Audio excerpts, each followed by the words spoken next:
BA first year के बच्चे ध्यान दें।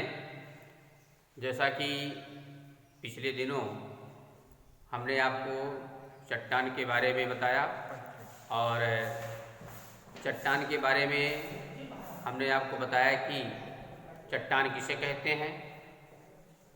उसी के क्रम में जो चट्टानों का वर्गीकरण किया गया है, उन चट्टानों के वर्गीकरण में हम आपको बताए थे कि चट्टान है क्या। देखिए, चट्टान को 3 नामों से जाना जाता है। वैसे हम हिंदी के भाषा में चट्टान भी कहते हैं, शैल भी कहते हैं या कठोर पदार्थ भी कहते हैं, लेकिन चट्टान की जो डिफिनेशन है वो हमारी ये है कि धरातल पर पाए जाने वाले वे सभी प्रकार के पदार्थ, चाहे वो मुलायम हो अथवा ठोस हो, उस शैल कहलाते हैं या चट्टान कहलाते हैं। कभी कभी प्रश्न में ये पूछा जाता है एग्जाम में कि शैल किसे कहते हैं, और कभी कभी ये पूछा जाता है कि चट्टान किसे कहते हैं। तो चट्टान की हमारी बहुत सिंपल सी डिफिनेशन है कि धरातल पर पाए जाने वाले वह समस्त प्रकार के पदार्थ, चाहे कठोर हो या मुलायम हो, उनको हम चट्टान कहते हैं। अब चट्टानों का जो वर्गीकरण है, इस वर्गीकरण में हमने आपको बताया था कि चट्टानों के वर्गीकरण में चट्टान प्रमुख रूप से 3 प्रकार की होती है।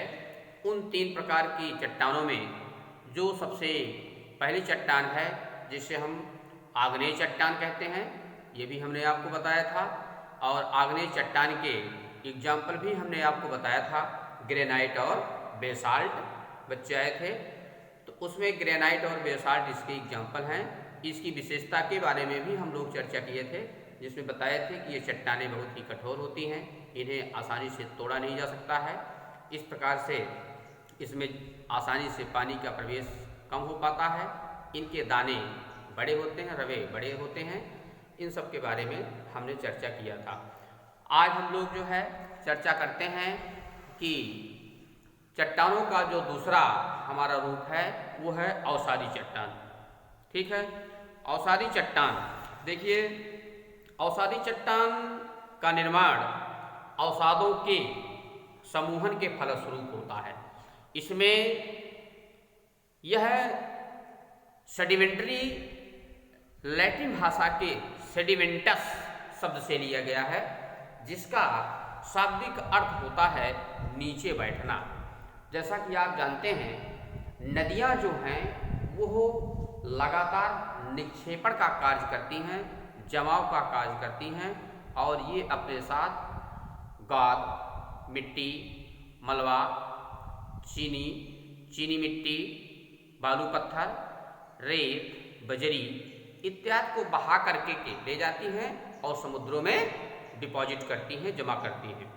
तो वास्तव में चट्टान चूर्ण रूप से एकत्र होकर के ये किसी जलाशय में, किसी नदी के तलहटी में अथवा समुद्र की तलहटी में जाकर के नीचे जमा हो जाते हैं, और जमा होने से अवसादी शैलों का निर्माण होता है। और जब अवसाद के रूप में, ये परत के रूप में जमा होते चले जाते हैं, इसीलिए इनको जो है परतदार चट्टान भी कहते हैं या परतदार शैल भी कहा जाता है। इसमें परतें पाई जाती हैं, और अपक्षय और अपर्दन के विभिन्न जो कारक होते हैं, इनके द्वारा चट्टानों के टूट फूट से ये प्राप्त जो मलबा होता है, जल में धीरे धीरे जाकर के जमा हो जाता है। इसमें यह होता है कि ऐसा नहीं है कि एक ही दिन में अवसाद का रूप ग्रहण कर लेता है, जमा हो जाता है। इस अवसाद के जमा होने में कई वर्ष तक लग जाते हैं।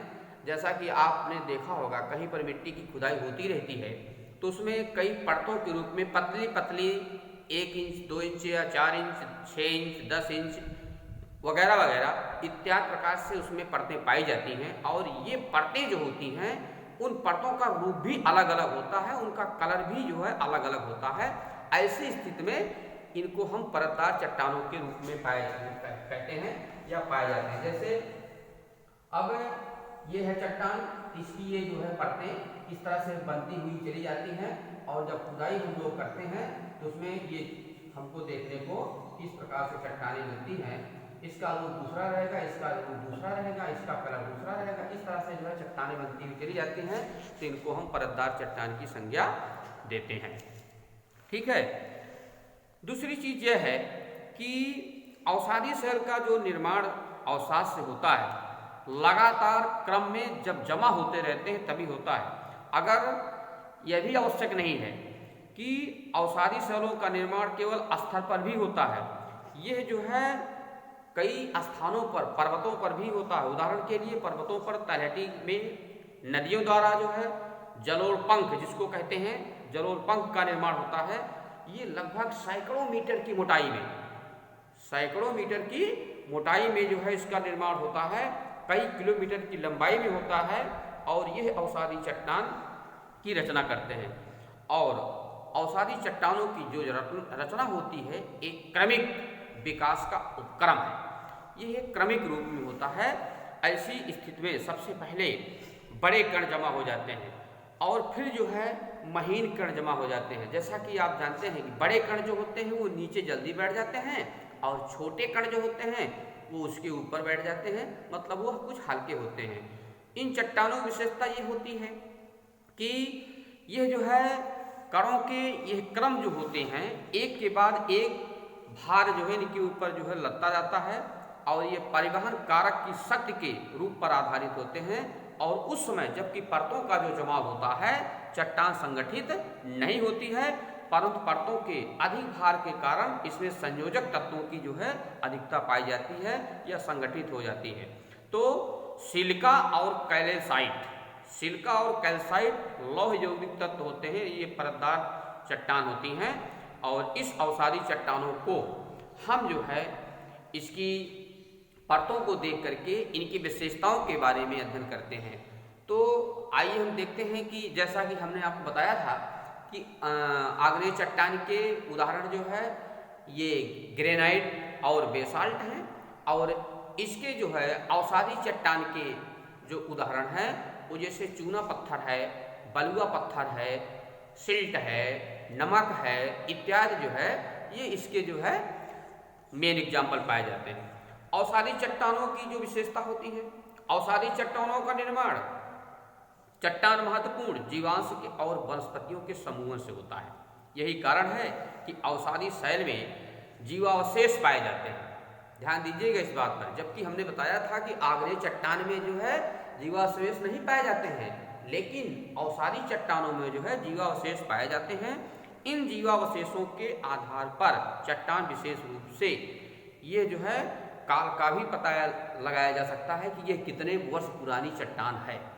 ठीक है, इनके जीवावशेष से पता लगाया जा सकता है कि यह चट्टान कितनी पुरानी है। उदाहरण जैसे कभी कभी आपने सुना होगा कि लोग बताते हैं कि इसमें एक किसी प्रकार का जो है चट्टानों के नीचे अवशेष मिले हैं, किसी जीव का कंकाल मिला हुआ है, और यह कंकाल किस प्रजाति का हो सकता है या किस जीव का हो सकता है, उसके खुदाई के आधार पर जब सर्च की जाती है तो पुरातत्व भूगोल वेदता के आधार पर उनके तत्वों को देख करके यह आकलन लगाते हैं कि कितने हजार वर्ष या कितने लाख वर्ष पुरानी ये चट्टान है या यह कंकाल है।